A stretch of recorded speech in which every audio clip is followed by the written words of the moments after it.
First step of the Ninja 3 installation is going to be getting the brackets onto the Ninja 3 itself. Today we're going to be using AMD, but of course Intel brackets will mount the same way.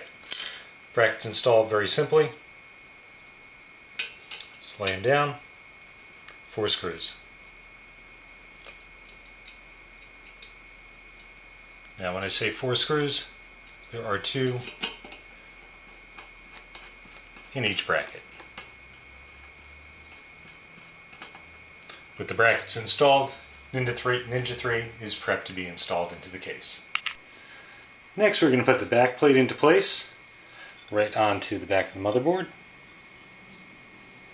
and making sure foam side, insulated side towards the motherboard, and 4 bolts. We'll push through the motherboard holes.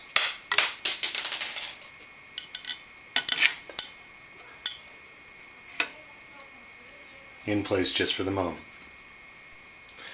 With the 4 bolts coming through the motherboard, you can see on the Ninja itself the brackets will line up and will simply screw into place from the back with the 4 bolts. With the Ninja bolted into place, we can put the fan in any direction we like using standard fan clips. It will fit to blow up. At the rear, you could even blow down or to the front, should you so desire. Installed with the fan on, the Ninja 3 takes up a lot of real estate inside the case.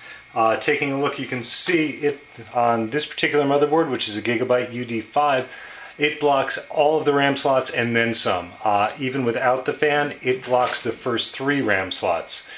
On the rear, you do have enough room to add a second fan if you want to go into a push-pull configuration, but it is a very large cooler.